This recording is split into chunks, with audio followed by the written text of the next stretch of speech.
Ano yung kadalasang nagiging jowa ng flight attendant? May qualities bang hinahanap ang mga flight attendant? Or ano yung based on your experience? Qualities. Okay, noon time ko, teka lang, iniisip ko, nire-recall ko kasi Ano yung mga nagugustuhan usually ng flight attendant? Siyempre, unang-una, yung maintindihan yung work schedule. Kasi mostly ng mga flight attendants are also breadwinners. So, they cannot sacrifice yung work nila over relationship, diba? So, unang-una, yung partner should understand yung schedule na kailangan ibigay na kailangan LDR okay sa'yo, LDR tayo. O sa'yo, there are times hindi kita matatawagan. There are times na hindi tayo masyadong makakapag-usap, okay naman sa'yo yun. So, number one, feeling ko, yun yung isang quality na as a flight attendant na dapat naiintindihan mo yung trabaho. Pero okay, sinabi mo ugali.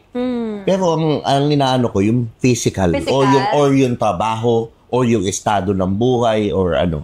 Ito naman, I'm speaking naman na women in general na ha. Like, ang hirap kasing kung flight attendant lang itself eh. Like, women in general ba? Mga kilala ko. Syempre, physical, gusto mo naman ng presentable. Like someone na yung parang you're proud to showcase talaga. Proud to ipakita mo sa mga tao, ipakilala mo sa family mo, ganyan. Physical-wise, syempre, dapat maayos talaga.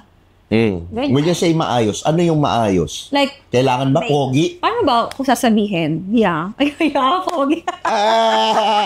Okay. Kailangan, like, hindi naman super duper, pero like, yung maganda na malamit. May katawan.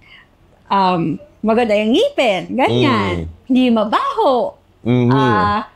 Tapos, maalaga sa katawan. Yun. Feeling ko, mostly na mga babae, they want someone na makita na, paano ka, long term kasi mag-isip ang babae. Hindi siya katulad ng mga lalaki. Ang babae kasi pag nakakita ng isang lalaki, ang unang isipin yan, kunyari, nakita, hindi ka marunong mag-alaga ng sarili mo, paano mo aalagaan yung pamilya mo? Paano mo kami aalagaan kung sarili mo nga hindi ka disiplina, hindi ka disiplinado? Boom! Ganun mag-isip kasi mostly ang babae, very long term.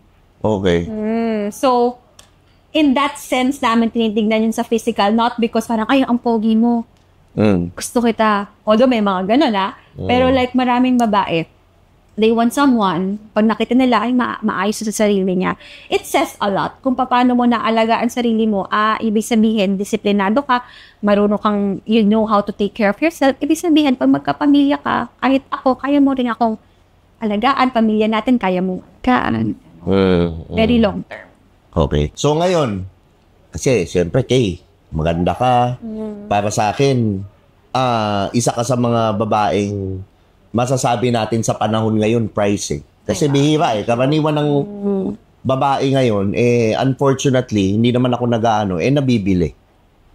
Nabibili yung ngayon. Which is nakaka-rampant, nakakatakot.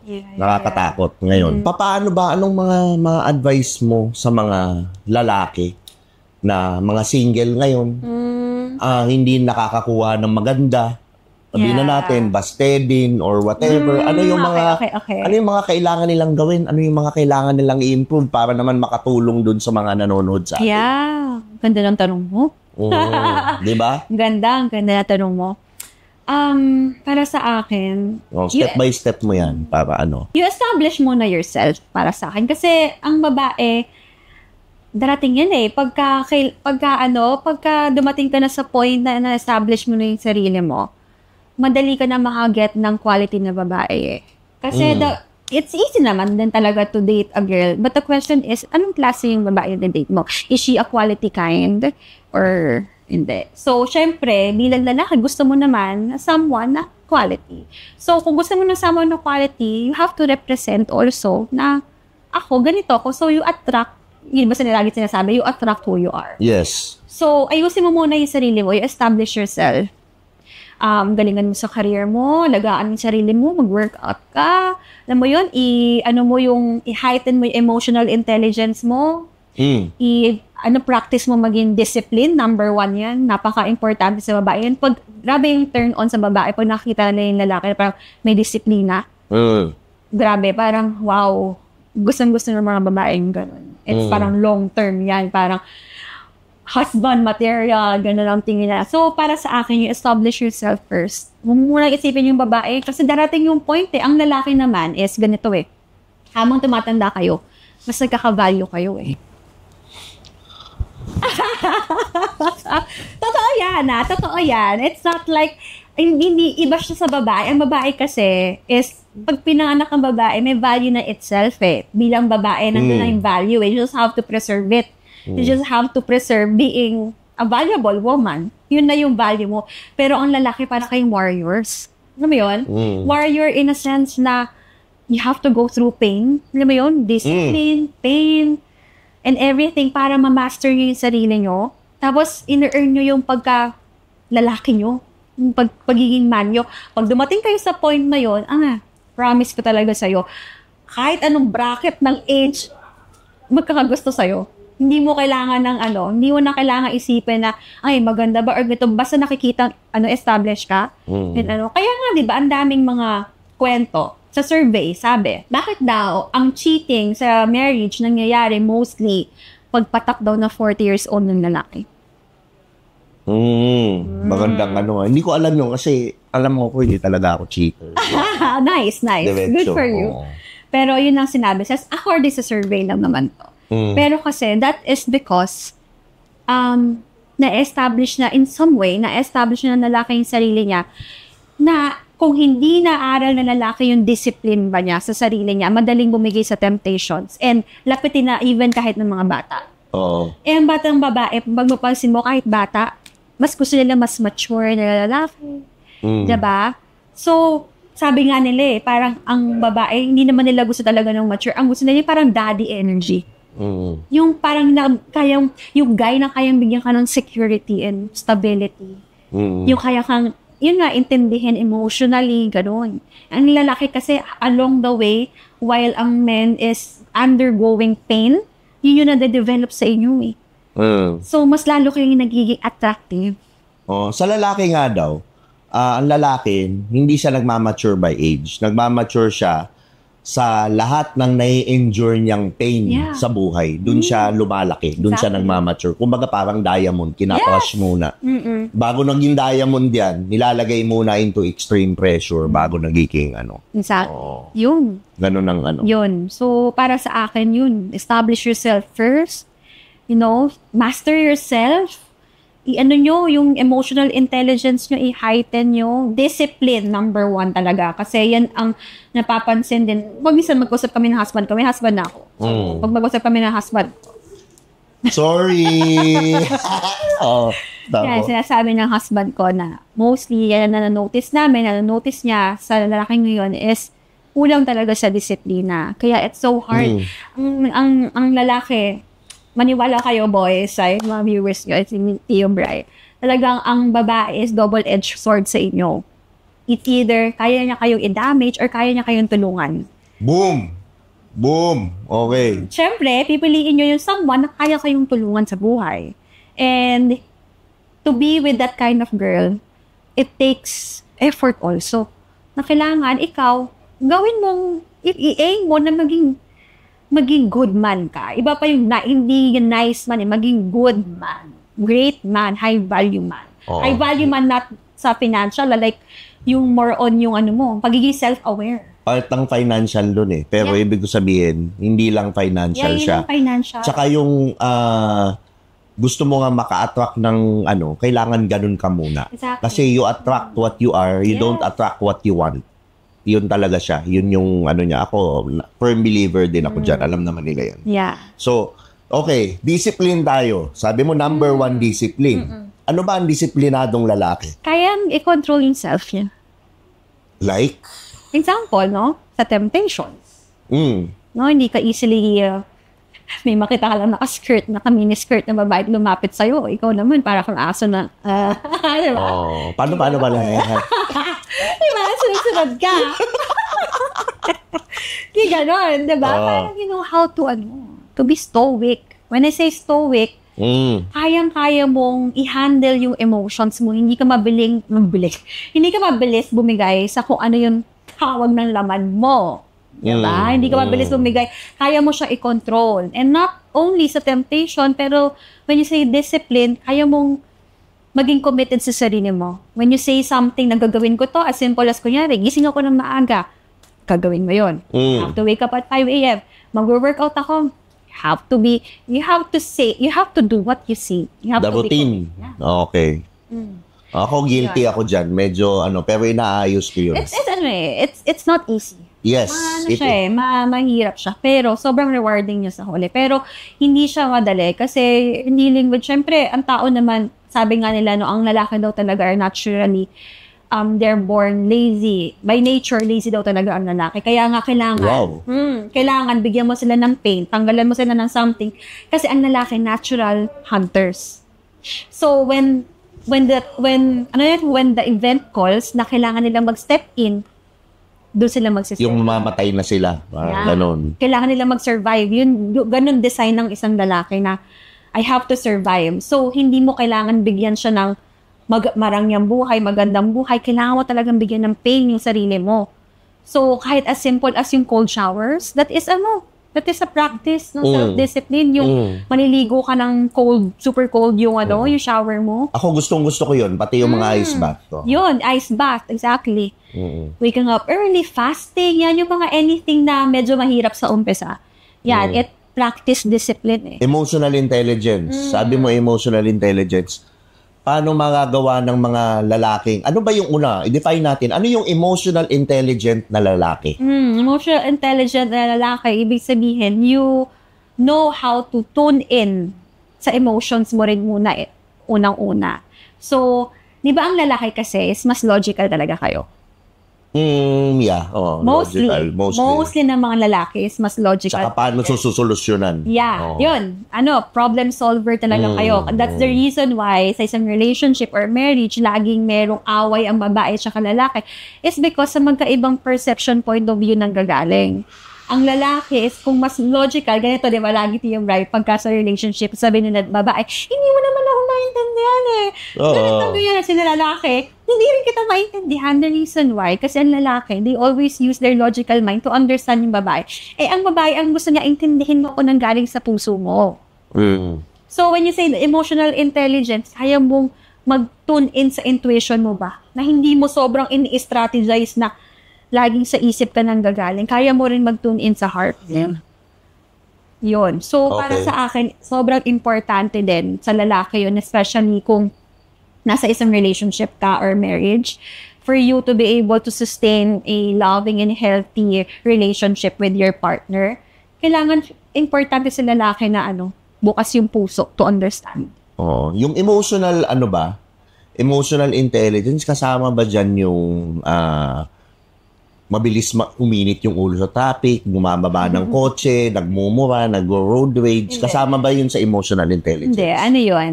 Magkaiba yun. Like, siya yung opposite nun. If you are easily triggered, ibig sabihin, emotional yun. Sabi mo, emotional yung tao. Oo. Magkaganon, di ba? So, ibig sabihin, emotional intelligence, kasama yun. Yung the way you control your emotions, yung kung saan mo binibigay yung energy and attention mo. So, example, yun nga. Parang nasa traffic ka, may nag-cut in sa'yo. Nagalit ka, binura-mura mo, that is you being emotional. Pero, paano mo masasabi na emotional intelligence yung pinapairal mo if you know how to understand na, okay, hayaan ko na, siguro mainit ulo niya, siguro naway na misis niya. Hayaan ko na, yung triggers mo, kaya mong i-assess, kaya mong i-handle yung triggers mo. Hindi ka easily shaken na meron lang nag-cut sa'yo, diba? Ganon. Tama yun. Tsaka lagi yung tatanda na hindi lahat ng kalbo nag-road rage, ha? Huwag nyo ako dinadamay at tinatag doon sa mga at hinihintay yung mag-road rage ako. Kasi malabo mangyari yun dahil mapagmahal akong tao. Yun. Kasi importante sa babae yung nakikita emotionally stabilized ang lalaki kasi that signifies kung gaano pwedeng or gaano niya kayang maging leader ng isang lalaki. Kasi diba, imagine niyo guys, diba sa kunyari, sa isang sports, merong coach. Sa panakit ang coach na sobrang emotional. Diba? Parang pagka ang coach mo ay sobrang emotional, will you consider that na parang leader mo? Susundin mo ba yun? Parang, Hindi eh. Pero mostly ng mga great leaders natin, they're very Calm. In stoic. tune. Talagang hindi sila parang may gulo lang, umiiyak na or papanik. Hindi, very calm. So, yun yung sign po nakita ng babaeng ganun, ay grabe. Parang very leader talaga tong guy na to. Parang alam mo na kaya ko maging safe sa kanya. Okay. So sa akin, sa emotional intelligence, just sinabi ni Kay naman, ang ma-advise ko sa mga lalaki is, pinakamalaking practice sa akin sa emotional intelligence at nakatulong sobra. Nagulat nga ako. Actually, it would only take at least 10 to 15 minutes a day for me. Pagkagising nyo, mag-meditate kayo. Yeah. Meditation, when I say meditation, hindi mo yung kailangan nakapikit ka all the time or nag-ano. Pero, ang kailangan mo lang umupo ka, wala kang gagawin. Clear your mind, in tune with your emotions. Bigay mo sa sarili mo yung 15 minutes. Wag ka muna mag-phone. Ako ganun ginagawa akong practice. So, sa akin yun, kahit gaano kakupal or ilang kupal pa yung dumating dyan, hindi ko na sila napapansin kasi sobrang kalmado yung araw ko. Yeah. So, yun yung So, you're saying, Kay, emotional intelligence is very sexy. It is. Super, attractive yan talaga sa mga babae. Parang, wow, parang I feel so safe. Parang I feel so safe in his presence. Ako yung tipong babaeng feeling mo. Gano'n, gusto ng babae, yung babaeng pakaramdam nila. Yung parang, kala mo pagkasama mo yung boyfriend or yung asawang mo, very safe ka na talaga kaya ka ipagtanggol sa kahit na kanino, very safe ka. Yun ang gusto ng babae, yung they feel protected. Tama. O ngayon, tapos na tayo sa lalaki. Sa mga babae naman, okay, kasi ako, sa akin ang high value na babae for me is yung babaeng caring, loving, protects the man spiritually, and at the same time, hindi lang siya puro ganda. Kasi karaniwan ng mga lalaki, minimeasure yung babae sa ganda lang, and yes, it's part. Una yung physical appearance. Sa akin, una yung physical appearance. Hindi na ako magpapaka-hypocrite. Totoo yan. Never ako nagjowa ng pangit. Yun lang. Wow, totoo lang yun. Totoo yun. Importante yun. Pasikatin. Kasi una yun eh. Totoo yun. And then yung personality yung kasunod. Okay? Pero sa akin, ang definition ko ng high value na babae is yung babaeng hindi nabibili ng pera, hindi nabibili yung prinsipyo, at hindi nai-impress sa pera ng lalaki. Yeah. Dapat, kung may pera man yung lalaking sasamahan niya, alam niya i-multiply yun. Yeah. At alam niyang mas lalong inspiring yung lalaki at palakihin. Kasi ang hirap ngayon, ang daming babae naghahanap ng high value na lalaki, pero ang iaambag lang naman nila yung pera ng lalaki, putangin pang sa Shopee lang. 'Di ba? Pang TikTok shop lang yung Hindi naman nila alam niya lang nila maging consumer. Hindi nila alam i-multiply, ipalakihin yung empire na lalaki. So sa akin yun yung high value. And yun sa akin, si Kay, isa sa mga kaibigan kong nakikita kong ganun. And I would suggest na mga ganito yung ma-attract nyo. Hindi yung mga nakikita nyong I have nothing against with car models or whatever. Ano naman yan? Kumbaga lahat yan, mga kaibigan ko din. And Pero gusto ko ring magbigay ng advice na huwag kayong mabulag sa ganda lang. Kasi hindi lang yun yung yes, maganda yung maganda. Pero yung, alam mo yun, sa bawat magandang babae, may isang lalaking pagod na sa kanya. Tandaan nyo yan. Yun yung totoo. Yun yung realidad ng buhay. Ngayon, sa babae naman tayo. Anong ma-advise mo sa mga babae para maka-attract naman sila ng mga high value na lalaki, yung lalaking tama? Yung lalaking mamahalin sila, yung lalaking hindi toxic, yung lalaking hindi narcissist. Yung, alam mo yun, yung gusto ng babae.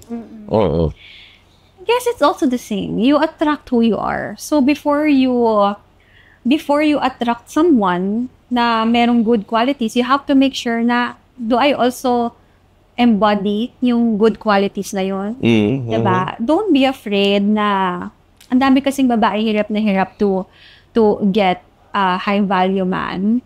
Because it's not easy being with a high value man. It takes, hindi siya yung tipong parang trophy ka lang, ng ganda ka lang. So, a high value man would also require something from you and not financial or whatever. Hindi sa ganong aspeto. Maibigay mo sa akin yung something na hindi ko naman ibibigay. Like example, kung ang high value man is more on sa nagpo-provide sila, kailangan ikaw, in some way, alagaan mo naman ako. In some way, marunong kang i-nurture ako. Like, bigyan ako ng magandang home. Alam mo yun? Parang pag nakikita mo sa babae na she knows how to take care of herself, number one, alagaan mo yung sarili mo. Para sa akin yun nga sabi mo, ayaw mo nang pagpa-impokrito. Baka marami kasi babae mo offend na, ganda lang ba? Diba? Nakadami babaeng ganun. Pero, actually guys and girls, diba? Parang, that's the truth Ang lalaki are visual creatures talaga. And it doesn't mean naman na sobrang ganda mo dapat. It's just, kailangan lang presentable ka. Ano ba yun? Na nakikita, naalagaan mo yung sarili mo. So, before anything else, gusto nyo makakuha ng high value man. You be a high value man. Yung qualities mo, i-nurture mo, aralin mo din. Kung paano maging babae, simple lang naman Kailangan mo lang i-nurture paano maging babae ulit. Yun. Okay. So, ang advice mo sa kanila, i-develop nila yung sarili nila. Yeah. Have something in the table also. Hindi lang yung hingi ka ng hingi. Isipin mo rin, what can I give? What can I give? Na hindi naman nagtatapos na kailangan may money or something na yung iba kasing babae, isip nila, so para mag-i-atchay na lang ako yung ganun yung hindi, it's not that. Parang, kailangan lang ng sa lalaki, you have to be understanding din na, okay, pagod yung asawa ko. O nga naman, pag pagod yung asawa ko, pag uuwi siya, gusto niya magandang bahay. Gusto niya may masarap na home-cooked meal. Alam mo yun? Gusto niya may masarap na sex. Joke lang. Then yun, yeah. But, nafe-feel nung lalaki na, parang, ang sarap ng feeling. It's a cozy and comfortable feeling being with this woman. At the same time, hindi lang siya yung tipong ganda lang. Merong say din sa relationship na pag ang lalaki, whether we like it or not, tao pa rin ang isang lalaki. At some point in his life, magkakamali pa rin. The woman, yung babae, kayang umintindi. Instead na parang judge mo, inag mo yung lalaki, intindihin mo rin na siguro, ito yung moments, supportahan mo siya sa journey niya. Huwag ka masyadong bida-bida na parang ako na, magte-take over ako, ganyan. Kailangan mo, give him the floor to do that. Oo, diba? Tama. Anong ma-advise mo dun sa mga babaeng paulit-ulit na lang ako, na lagi na lang puro narcissist na kukuha ako, tsaka doon sa mga, lagi na lang ako niloloko. Ano yun? Ano mo? Anong tingin mo? Anong take mo? Take ko doon is, so in some way, it's a victim mindset. No? Parang, syempre, before anything else, kailangan before anything else, kailangan isipin mo na muna, bakit ito yung pattern ko? Diba? Bakit paulit-ulit na nakaka-attract ako na similar kind na lalaki? So, baka merong something sa akin na kailangan kong ayusin para ma-stop ko ng maka-attract ng ganong klaseng lalaki. So, you have to figure that out. Before you jump into a relationship again, sarili mo muna yung aralin mo ba? Na parang, ay, shucks, oo nga, no? Pala ako, nakaka-attract ko ng mga narcissistic kasi may ganitong klaseng boon pala ako or may ganitong klaseng issue pala ako sa sarili ko. That's the reason why ito yung mga na-attract ko. So, tingnan mo yung patterns and then from there, alamin mo, mag-dig ka sa sarili mo. Tapos yun lang yun. Ulitin ko, yun na naman, you attract who you are. The more that you do that to yourself, mapapansin mo talaga, wow, bakit dati hindi naman ako nakita ng mga gandang lalaki, all of a sudden, may mga nag-a-appear na okay. It's because something has been changed. Diba? Okay. Ang gaganda ng mga sinabi ni Kay. Grabe, napaka-laman nitong episode na to, di ba? Ito yung ito yung nag-request kayo, yan ang mga binibigay ko, dinedeliver ko. Pero ito may mga question lang yung mga yung mga nanonood ko. Ano mas pipiliin mo daw? Yung broke na ducks o mayaman na jutes? Wala. Wala kang pipiliin? Broke na ducks, mayaman na jutes? Wala na akong limiting belief. Ando na ako sa point na kaya ko namang makuha both. Feeling ko, parang I can attract naman yung both. So, wala akong pipiliin. Wala kang pipiliin. Kasi, you can get the mayaman na ducks. Tama? Oo. Patay tayo dyan. Patay tayo dyan. Ito medyo kailangan ko lang itanong yung mga yung mga ganyan. Pero sagutin mo na lang ng witty or magdrama ka na, ano, grabe naman to. Yung mga tanong mo naman, ganyan. Ganun nga. Scripted na to, Scripted. Okay. O, next question ko, nga pala. Eto, gusto rin nilang malaman. Kung halimbawa, dalaga ka lang, di ba? Pipiliin mo, tito ba o fuckboy? Grabe yung mga tanong mo. Hindi ako prepared. Sabi mo lang sa akin kanina, mga hindi ako prepared. Tito or fuckboy. So, whether that is tito or fuckboy, pwede ko ba sabihin yun? Pwede. Whether, kung sino yung mas mature para sa akin. Okay. Yun. So, may F-boy bang matured? Parang hindi, no? Sa bagay, yeah, you're right. So, yeah. Yung tito, dun sa tito na mature. Panalo na naman sila. Tuwan-tuwa na naman sila, Grabe, tuwan-tuwa na naman sila. Ito, last question na. Tanong ni, nag-comment si, J.A. Reyes with the blue check. Dun sa, ano daw, Miss K, kung ikaw daw aklat, kailan ka uling binuklat? Sarado na yung aklat na yan. Sarado na. Sarado talaga, na. Ilang chapter na, yung nabuklat. Sarado ko na yung aklat na yan. Sarado na. Okay, so ako, salamat sa panonood nyo ng podcast. Subscribe kayo dito sa YouTube. Maraming salamat sa mga sumusuporta sa akin. At the same time, mag-subscribe din kayo sa Spotify para naman mapakinggan nyo sa kotse. So, gusto ko rin siyempre magpasalamat kay Miss Badge dito sa Dome of the Forest at the same time sa The Old Farm Villa. Ilalagay ko yung mga socials nila. Message nyo sila sa FB page nyo. Pwede itong pang pamilya, pwedeng pang team building, pwedeng magtropa, pwede rin pang sexy time. Di ba yung mga babaero dyan na gustong bumawi sa mga asawa nila? Yan. Pumunta kayo dito, lalo na dito sa Dome of the Forest. Kita mo naman, umi-echo-echo. Umi-echo-echo, maganda yung tulog dito. Di ba? Yan. Okay. Promote mo naman yung social media mo para ma-follow ka naman ng mga disente kong nanonood. Diba? Hindi mga manyakis yan. Promise, wala. Yes, guys. You can follow me on my TikTok account. It's K Shakti. And also my Instagram, it's K Shakti as well. And also, I'll be having my own Spotify soon. So, I hope, kung gusto nyo ng mga na-share ko, I hope you support me. Thank you. Especially sa mga babae, no? Mag-follow kayo kay Kay kahit doon lang sa TikTok na. Napakalaman. Madami kayong matututunan yung mga babaeng nag-heal dyan sa mga F-boy. Di ba? Yun, follow nyo siya. Madami kayong matututunan. May improve nyo yung mga sarili nyo. So, yun lang. Wala na akong tatapusin ko na tong podcast na to. Maraming salamat sa mga nanood at namaste. Thank you. Oh, yeah. Urban Nation. Beach Shop. Here's another one. We got a situation right here. Sabi nila ako daw ay pabling. Ako daw ay pabling. Ako daw ay pabling. At sa chicks daw ako